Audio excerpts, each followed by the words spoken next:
लेकिन जदून साहब, मेरा आपसे एक सवाल है, उससे पहले मैं कुछ एविडेंस आपके और नाजरीन के सामने रखूँगा कि अदालतों के जो फ़ैसले होते हैं उसको सिर्फ सुप्रीम कोर्ट तो नज़रअंदाज नहीं करती, उसको तो जो वक्त के हुक्मरान हैं वो भी नज़रअंदाज करते हैं।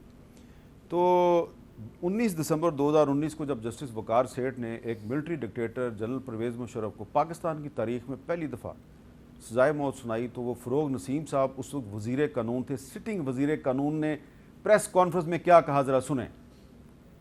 जस्टिस वकार अहमद सेठ के इन ऑब्जर्वेशंस को देखते हुए federal government supreme judicial council को रुजू करेगी और इस्तदा हमारी ये है कि ऐसे जज साहब को पाकिस्तान की किसी हाई कोर्ट या सुप्रीम कोर्ट का जज होने का कोई इख्तियार नहीं है। ये मेंटली अनफिट हैं, इनकॉम्पिटेंट है, इनको फिल फॉर काम से रोक दिया जाए। ये हैं जनाब फ़रोग नसीम साहब, जिन्होंने एक डिक्टेटर के ख़िलाफ़ फ़ैसला सुनाने वाले जज को मेंटली अनफिट डिक्लेयर किया। और फिर यही फ़रोग नसीम साहब थे जो आज वज़ीर आज़म शहबाज शरीफ साहब जो हैं उनके बारे में तौहीन अदालत की धमकियां दिया करते थे। ये भी सुन लें।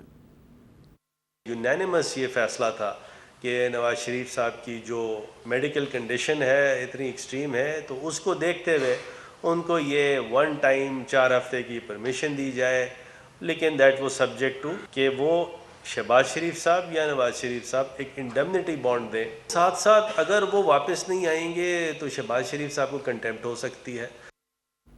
हाँ, फ़रोग नसीम साहब ने फरमाया कि अगर नवाज शरीफ साहब जल्दी पाकिस्तान वापस नहीं आएंगे तो शहबाज शरीफ साहब पे तौहीन अदालत लगेगी। यहीं तक महदूद नहीं रहे, इन्होंने कहा कि नवाज शरीफ को पार्टी हेड क्यों बनाया नून लीग ने। ये भी सुने। 28 जुलाई 2017 को जब मियाँ साहब को डिक्लेयर कर दिया गया था कि वो सादिक नहीं, अमीन नहीं, उसके बावजूद जानबूझ के मुस्लिम लीग नून ने उनको जब पार्टी हेड बनाया, तो फिर जितने भी अमल थे पार्टी टिकट देना, वो नवाज शरीफ साहब के साइन से गए हैं पार्टी टिकट PMLN के, तो सारे के सारे कलअदम हो जाते हैं। अब ये बताएं जहांगीर जदून साहब कि ये फ़रोग नसीम साहब जो हैं अब ये बन गए हैं शहबाज शरीफ साहब के वकील। ये मिलिट्री कोर्ट्स में कल मिलिट्री कोर्ट्स के हक़ में दलाइल देंगे। कैसा लगेगा आपको, मैं बाकियों को छोड़, आपको कैसा लगेगा कि जब शहबाज शरीफ और नवाज शरीफ जब अपोजिशन में थे, हुकूमत में नहीं थे, तो इनकी वकालत आप किया करते थे और लोग किया करते थे, और आप सारे लोग जो हैं फ़रोग नसीम को कहते थे ये तो एक डिक्टेटर जो है उसका वो है लफ्ज़ जो आप इस्तेमाल करते थे, ठीक है। अब वो जो है डिक्टेटर का वो, अब वो बन गया शहबाज शरीफ का वो। कैसा लगेगा आप? अब ये तो अगर क्वेश्चन आप उनसे पूछते या आप उनको इधर बैठा के पूछते तो ज़्यादा बेहतर था, क्योंकि चले आप ये तो बताएं ना कि क्या मैं पर्सनल अपना व्यू, अदालतों के फैसले जो हैं उनको रद्द करने के लिए आप तैयार नहीं थे, इसलिए फ़रोग नसीम की खिदमत हासिल की गई? नहीं, पहले मैं इनसे बात कर रहा हूँ इन पे। इन्होंने देखें जी, जज हमने उसको भी कंडेम किया और आज भी हम उन्हीं अल्फाज में इनके वो एक्शन कंडेम करते हैं जो उन्होंने इस वक्त की।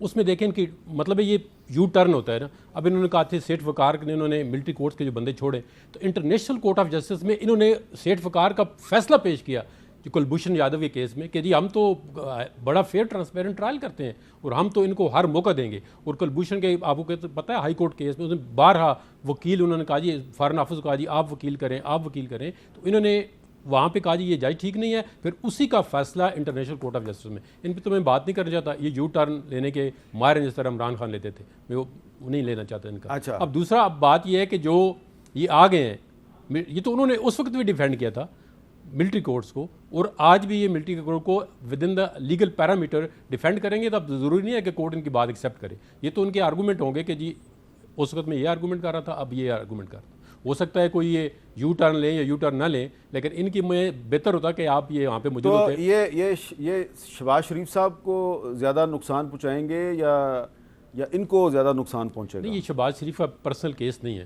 ये देखें ना, क्योंकि ये पर्सनल वकील है, ये स्टेट का केस है। इसमें बहुत सारे वकला भी हैं कि आपने सिर्फ ये डिटरमिन करना है कि ये वाला को, जो मेरे ख्याल में शहबाज शरीफ का ये पर्सनल मैटर नहीं है। फ़रोग नसीम को वकील बनाने से शहबाज शरीफ साहब कोई ख़राब नहीं होंगे?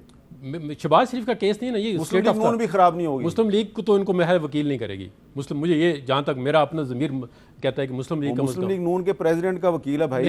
नहीं, प्रेसिडेंट का पर्सनल कैपेसिटी में नहीं है, ये गवर्नमेंट ऑफ पाकिस्तान के वकील हो सकते हैं, हो सकता है फेडरेशन ने हायर किया है कि जी आप जाएं। अब इनके देखें ना, ये मुस्लिम लीग नून आप एडवोकेट जनरल इस्लामाबाद हैं, आप कह रहे हैं कि मैं फरोग नसीम के जो यू टर्न है उसको डिफेंड नहीं कर सकता। नहीं कर सकता ना, आप नहीं कर सकते, लेकिन शहबाज शरीफ तो कर रहे हैं। जी शहबाज शरीफ ने उनके यू टर्न को डिफेंड नहीं किया। भाई जब उसको वकील बना लिया, नहीं, जिसने वकील तो एक कहा, केस के लिए जिस बनाया बंदे ना ने कहा कि जस्टिस वकार सेठ मेंटली अनफिट है, मैंने कहा उस बंदे को शहबाज शरीफ ने अपना वकील बना लिया तो ठप्पा लगा दिया ना, हाँ जो वकार सेठ के बारे में ये कहता था सही कहता था। नहीं, मैं तो इसको देखें इंडोर्स नहीं करता कि ये जो स्टेट वकार, वो बड़ा अजीम बंदे थे, अजीम जज था, उसको अब हम भी इंडोर्स करते हैं और उसने बड़ी अच्छी जजमेंट दी है, उसको बड़ा नेक ईमानदार बंदा था। इसमें ये देखें ना, ये जो बात करते हैं हमको कभी भी उस वक्त ही कंडेम किया और उनके अल्फाज को आज भी उन्हीं अल्फाज के साथ कंडेम। अब कल जब आप दफ्तर जाए ना तो इस्तीफा जेब में डाल के जाइएगा, कोई पता नहीं फ़ोन आ जाए और तुमने फरोग नसीम की शान में गुस्ताखी की, इस्तीफा दो। नहीं ऐसी कोई बात नहीं, मेरे पर्सनल व्यूज़ हैं, उनको ये टॉलरेंस जो है ना, डेमोक्रेसी है, उनको टॉलरेट करना अच्छा, चाहिए। रबिया बाजवा साहब ये बताएं कि ये जो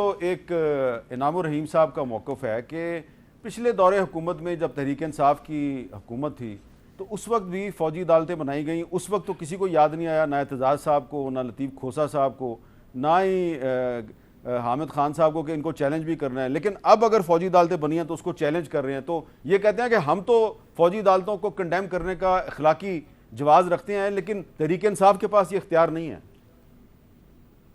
देखिए, तहरीक इंसाफ का तो मुझे नहीं पता, लेकिन मैं अपनी, आपने भी बात की हामिद खान साहब की, तो आपको याद होगा कि उसके खिलाफ सबसे पहली आवाज़ हामिद खान साहब ने ही उठाई थी। वकला में जो प्रोफेशनल ग्रुप है, हमने उसके खिलाफ भरपूर आवाज़ उठाई और उस वक्त पूरी स्ट्रगल की थी।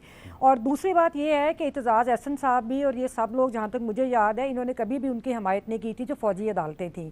तीसरी बात यह है कि अगर वो हमायत कोई करता भी है, लेकिन असल बात यह है कि ये अदालतें जो हम लोग कहते हैं, वकला फ्रेटर्निटी कहती है, जो हमने हमेशा स्ट्रगल की है, हमने पहले भी इनको गलत कहा था, हम इनको आज भी गलत कहते हैं। ये सियासी जमातों का मसला है। हर सियासी जमात को अगर आप देख लें तो उनका अपना एक डिक्टेटर है, हर वो आमरीत के खिलाफ काम होती है, वो आमर के खिलाफ होती हैं जो उनको सूट नहीं कर रहा होता। तो ये हमारा मसला नहीं है। हम लोग तो हमेशा यही बात करते हैं कि आइन की पासदारी होनी चाहिए और आमरीत जो है हमारे लिए कतई काबिल कबूल नहीं। अभी जैसे आपने बात की वज़ीर आज़म साहब की, शहबाज शरीफ साहब की और फ़रोग नसीम साहब की, तो देखिए मैं तो ये समझती हूँ कि उन्होंने वो बयानिया तस्लीम किया। ये कोई जो शहबाज शरीफ साहब है, उन्होंने फ़रोग नसीम साहब जो है वो लीगल बैटल अपनी जगह पे, लेकिन वो एक नैरेटिव को लेके चलते हैं। उस नैरेटिव के ऊपर उन्होंने अपना माजी छोड़ के और सारी अपने बयानियाँ छोड़ के वो उस नैरेटिव के ऊपर आ गए हैं और आज इक़्तिदार के लिए उन्होंने एक समझौता किया और उस नैरेटिव के लिए उन्होंने उनको आगे लेकर आए हैं। तो ये सूरत हाल जो वो बहुत अफसोसनाक है।